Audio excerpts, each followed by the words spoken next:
Mesdames, Messieurs, chers amis,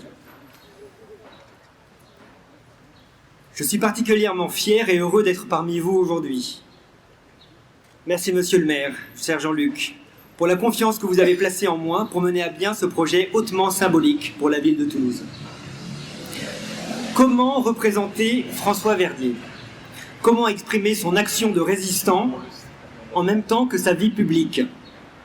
Cette dualité nécessaire pour ne pas éveiller les soupçons de l'ennemi. Comment exprimer également l'importance de la transmission dans son acte héroïque, ce que son silence a permis de sauver, au prix de sa vie. Dualité et transmission, voici la trame de mon travail. Je voulais aller plus loin qu'un simple buste, je voulais raconter une histoire. Et c'est accompagné de sa fille et de son petit-fils que le chemin vers François Verdier s'est révélé. Pour exprimer cette dualité, j'ai figé son corps dans ce bloc de calcaire. Il semble contraint, les bras bloqués. C'est ce qu'on peut penser quand on est face à lui, sans rien voir ni comprendre de ce qu'il était réellement. J'ai voulu exprimer également toute sa détermination. Dans ce visage fort qui fixe l'horizon, il est droit et charismatique, c'est l'homme public, le juge que l'on connaissait.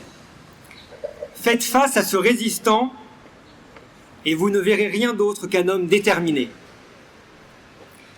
De l'autre côté, derrière lui, il se passe autre chose.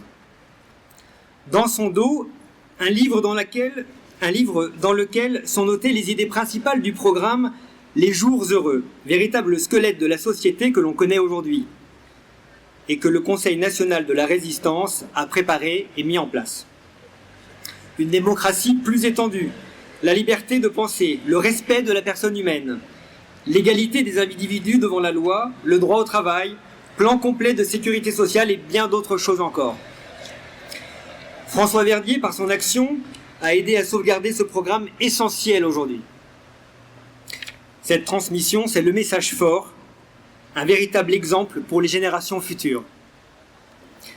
Enfin, l'emplacement de cette sculpture, ici, sur les allées, permet d'accentuer véritablement les deux aspects du résistant et de l'œuvre. Quand on le regarde de face, ce sont les allées que l'on voit. Il est dans la ville, fondu, presque invisible. Et quand on le regarde de dos, c'est le monument aux combattants qui se dessine derrière lui et qui devient l'écrin de son ultime sacrifice. De ce côté-là, ce sont les valeurs de l'homme juste qui se dessinent. Marchons tous dans le sens de François Verdier. Merci à tous.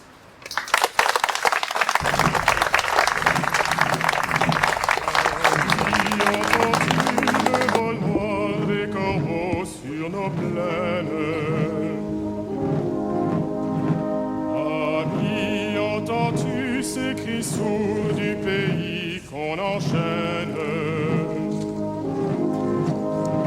Poètes, partisans, ouvriers, paysans, c'est l'alarme. Ce soir, l'ennemi connaîtra le prix du sang et des larmes.